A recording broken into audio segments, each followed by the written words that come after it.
नमस्कार दोस्तों। कैसे हो आप लोग। उम्मीद करता हूँ आप सब अच्छे होंगे। मैं प्रिंस सर आपको इस यूट्यूब चैनल पर सोशियोलॉजी सब्जेक्ट पढ़ा रहा हूँ। मेरा यूट्यूब चैनल प्रिंस 21 पांडे और इसके साथ मेरा मोबाइल नंबर है 98078164 जिस पे आपको सोशियोलॉजी से संबंधित एनी क्वेरीज हो या उसके साथ साथ यूजीसी नेट का प्रथम प्रश्न पत्र भी संबंधित अगर कोई जानकारी आपको हासिल करनी है तो आप इस नंबर पे कांटेक्ट कर सकते हैं। मैं आपको बताना चाहूँगा कि हम कुछ दिनों से सोशियोलॉजी की तो पहले आपकी क्लास चल ही रही थी, उसकी मैं वीडियो प्रोवाइड कर रहा हूँ। उसके साथ ही साथ मैं यूजीसी नेट का प्रथम प्रश्न पत्र और उसमें टीचिंग एप्टीट्यूड का जो पार्ट है वो मैं आपको वीडियो के माध्यम से उसके कुछ क्वेश्चंस और उस क्वेश्चन संबंधित व्याख्या से संबंधित आपको वीडियो प्रोवाइड कर रहा हूँ। और इसके पहले मैं ऑलरेडी 4 वीडियो में बना चुका हूँ टीचिंग एप्टीट्यूड पे।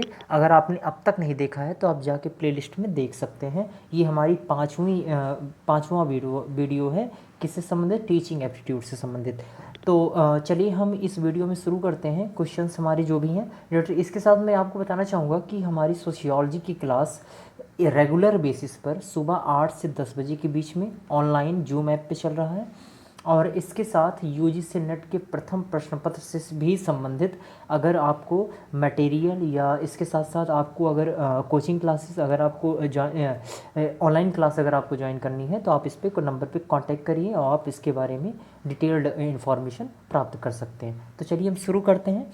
जैसा कि इस वीडियो का पहला जो क्वेश्चन है टीचिंग एप्टीट्यूड का, विद्यार्थियों द्वारा शिक्षक के मूल्यांकन के मुख्य उद्देश्य। मतलब विद्यार्थियों द्वारा शिक्षक का जो मूल्यांकन किया जाता है विद्यार्थियों द्वारा, देखिए आपको बताना चाहूँगा मूल्यांकन सिर्फ छात्र का ही नहीं होता, छात्र के साथ साथ शिक्षक का भी होता है। ये मैंने आपको पहले ही बता दिया था।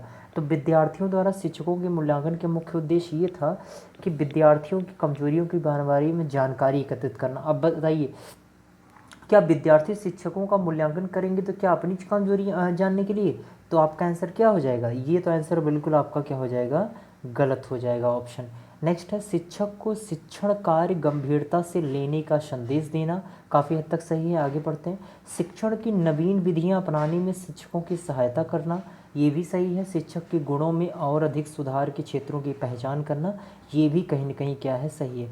तो आपको बताना चाहूँगा ये तीनों उद्देश्य हैं विद्यार्थियों द्वारा शिक्षकों के मूल्यांकन करने का।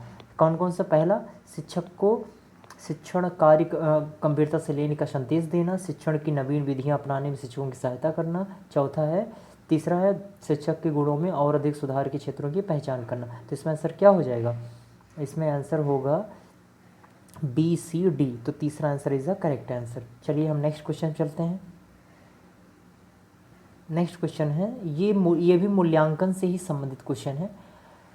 सतत एवं व्यापक मूल्यांकन की विशेषताएं क्या है? देखिए आपको बताना चाहूँगा सतत एवं व्यापक मूल्यांकन तो मैं यहाँ पे बता ही दूंगा, इसके साथ ही हमारी एक वीडियो इसके संबंध में है भी, ठीक है। तो आपने अगर नहीं देखा है तो वो आप जाके देख सकते हैं।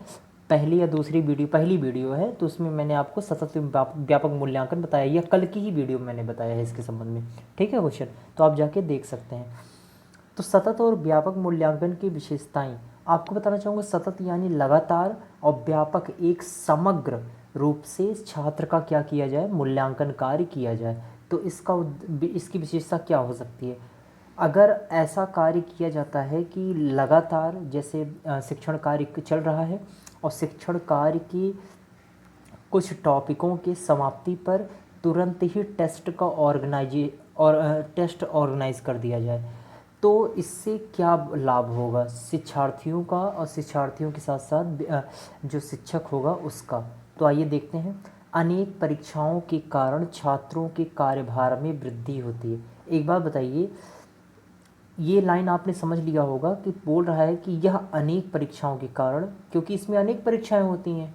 सतत एवं व्यापक मूल्यांकन में सतत मतलब क्या, लगातार टेस्ट होना, यानी टॉपिक ख़त्म हो, मंथली या वीकली क्या हो, टेस्ट होना, ये ऑर्गेनाइज। तो यह अनेक परीक्षाएं होती हैं, तो क्या इससे कार्यभार में वृद्धि होती छात्रों के? आपको इसका एक उदाहरण बताऊंगा हम, हाँ या ना करने से पहले। आप ये बताइए कि आपका कोई अगर एग्ज़ाम साल के लास्ट में हो, ठीक है, और साल के लास्ट में हो, और कोई अदर एग्ज़ाम और दूसरी जगह पे एक एग्ज़ाम जो आपके बीच बीच में होता रहे, मंथली हो या मास वो क्या कहते हैं 6 मंथ पे हो, ठीक है, ऐसे करके अगर ऐसा होता है तो बताइए आपके कार्यभार में लास्ट वाले में बढ़ोतरी होगी या इसमें? तो लास्ट वाले में, यानी जब वार्षिक परीक्षाएं के रूप में अगर कोई कार्य किया जाएगा और परीक्षा कार्यक्रम, तो क्या होगा, पूरे साल का क्या होगा, होमवर्क इकट्ठा रहेगा। कोई होमवर्क एक साथ ना करके बीच बीच में करते रहना, लगातार करते रहना, और कोई होमवर्क आप लास्ट में करो तो आपके लिए बर्डन कौन सा होगा, लास्ट वाला, ठीक है। तो ये लास्ट वाली परीक्षाएं तो है नहीं, ये बीच बीच में परीक्षाएं होती रहती हैं टॉपिक के अकॉर्डिंग, ठीक है। टॉपिक खत्म हो उसके बाद टेस्ट। तो ये आपका आंसर क्या हो जाएगा, गलत हो जाएगा। क्यों? इसके अकॉर्डिंग अनेक परीक्षाओं के कारण छात्रों के कार्यभार में वृद्धि नहीं करता है बल्कि कमी करता है छात्रों के कार्यभार में। यह प्राप्तांकों को ग्रेड से प्रतिस्थापित करता है। यस, इसमें प्राप्तांक जो भी नंबर दिए जाते हैं वो ग्रेड सिस्टम पर बेस्ड होता है। आपका एक इसी पर बेस्ड CBDT भी है, ध्यान रखिएगा, चॉइस बेस्ड वाला जो है वो भी है इसी पर आधारित।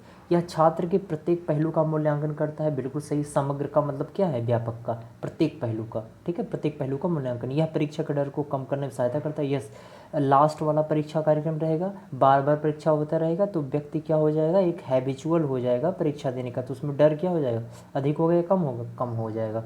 तो इस प्रकार B, C और D ये आंसर सही हो जाएगा। और इसमें आंसर क्या होगा, इसमें आंसर होगा BCD यानी ए, एक हो जाएगा इसमें आंसर सही। चलिए आइए नेक्स्ट क्वेश्चन देखते हैं।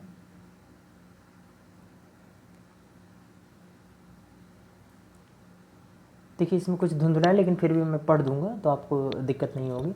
अच्छे शिक्षण के लिए क्या अपेक्षित है, यानी अगर शिक्षण अच्छा हो तो उसके लिए क्या क्या होना चाहिए, क्या कौन कौन सी विशेषताएं शिक्षण में होनी चाहिए। प्रभावी शिक्षण में, प्रभावी मतलब अच्छा का यहाँ पे प्रभावी है, तो निदानात्मक शिक्षण पर आधारित होना चाहिए, उपचारात्मक, निर्देश डायरेक्शंस और फीडबैक आधारित होना चाहिए। आपको बताना चाहूँगा कि शिक्षण में अगर शिक्षण की जो प्रकृति है, नेचर है, निदानात्मक होगा तो इसमें जो भी छात्र की समस्या होगी, शिक्षण संबंधी समस्या होगी, उसका सुचारू रूप से निदान भी किया जा सकेगा, उपचार निदान किया जा कारण जाना जा सकेगा और कारण जानने के बाद उसका उपचार किया जा सकेगा। उसके लिए छात्र को कुछ निर्देशन भी दिए जा सकते हैं, डायरेक्शंस, और साथ ही साथ शिक्षण के बाद लास्ट में छात्र से उसका फीडबैक भी लिया जा सकता है। तो इससे क्या होगा, ये सब सारी प्रक्रियाएं जब किसी शिक्षण प्रक्रिया में शामिल होंगी या उसकी प्रकृति इस प्रकार की होगी तो क्या होगा, शिक्षण अच्छा होगा या बुरा होगा, अच्छा होगा यानी प्रभावी होगा। तो इसका आंसर क्या हो जाएगा, अच्छे शिक्षण के लिए। ऑप्शन देख लेते हैं, सही उत्तर आपको चुनना है इसमें, CD AB BCD ABCD, तो आपका आंसर क्या हो जाएगा, दूसरा यानी ABCD, निदानात्मक डायग्नोसिस, उपचार रेमेडियल, और ये निर्देश डायरेक्शंस, और प्रतिपुष्टि फीडबैक। ओके, चलिए आइए नेक्स्ट क्वेश्चन देखते हैं। शैक्षणिक संस्थानों में आने वाले छात्रों को जितनी बाधाएं आएंगी उतनी अधिक अपेक्षाएं किससे होगी। देखिए ध्यान रखिएगा, अभी मैं इसको सेंटेंस पूरा पूरा बोल दूंगा, इसका मतलब क्या होता है फिर आपको बिल्कुल समझ में आ जाएगा, ठीक है। तो मैंने आपको कहा कि शैक्षणिक जो संस्थाओं में आने वाले छात्रों होते हैं उनको बाधाएं जितनी बाधाएं आएंगी उतनी अधिक अपेक्षाएं शिक्षक से होंगी, राज्य से होंगी, परिवार से होंगी, समाज से होंगी, शिक्षक से होंगी। अब किस प्रकार शिक्षक से होंगी, आइए हम पूरा स्टेटमेंट ही इसका बता देते हैं क्या स्टेटमेंट है। इसमें स्टेटमेंट एक्चुअली ये है कि शैक्षणिक संस्थानों में आने वाले छात्रों को जितनी बाधाएं आएंगी उतनी ही अधिक अपेक्षा शिक्षक से होगी कि वह, कौन, वह यानी शिक्षक, वह उसके समस्याओं का उचित समाधान दे जिससे कि बालक अपना समग्र विकास कर सके, ठीक है। ये पूरा स्टेटमेंट ये अब जाके कंप्लीट होता है, ये आधा स्टेटमेंट दिया है इसलिए आपको प्रॉब्लम हो रही है समझने में। तो ध्यान रखिएगा, यहाँ पे मैंने क्या कहा, यहाँ पे मैंने ये कहा कि शैक्षणिक संस्थानों में आने वाले छात्राओं को जितनी बाधाएं होंगी उतनी ही उसकी अपेक्षा किससे, शिक्षक से होगी, जितना उसकी बाधाएं होंगी, क्योंकि शिक्षक क्या करेगा, उसकी समस्या का उचित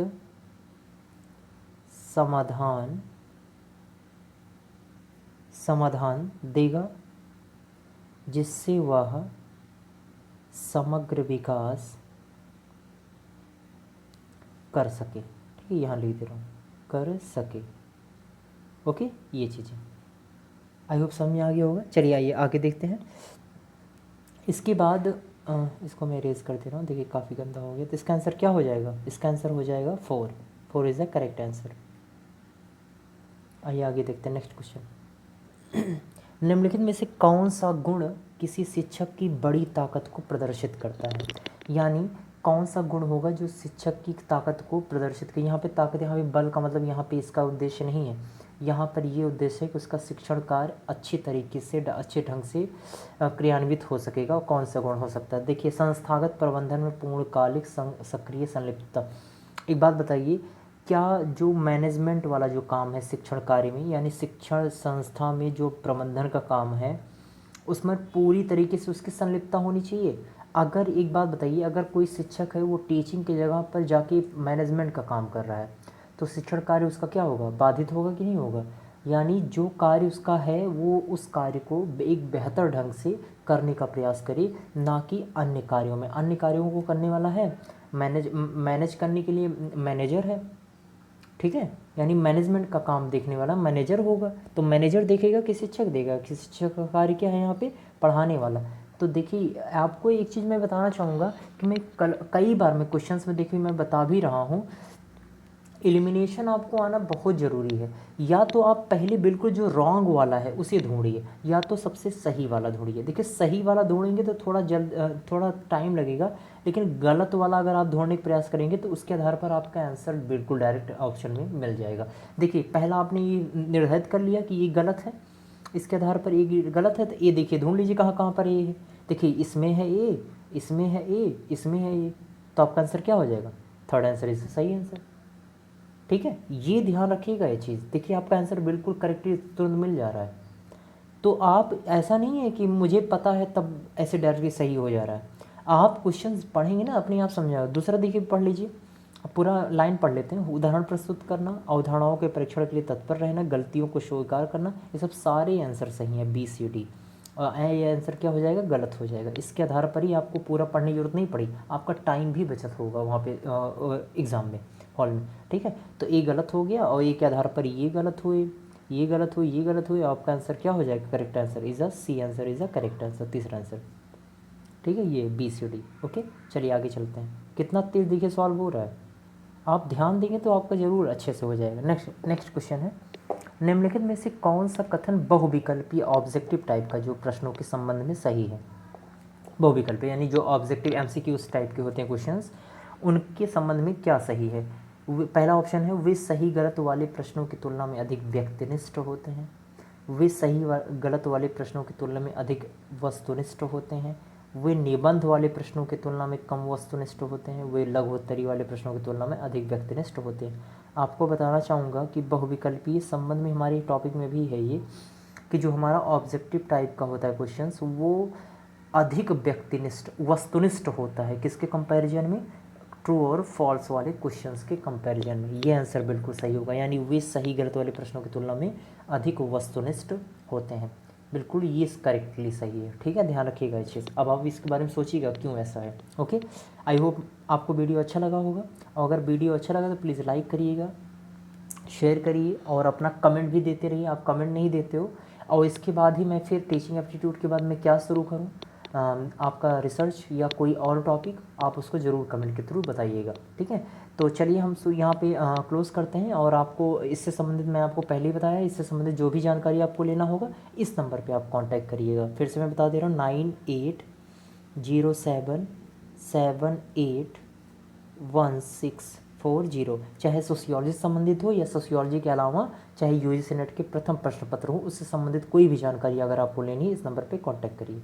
Thank you so much. Please do like, share and subscribe the video and press the bell icon.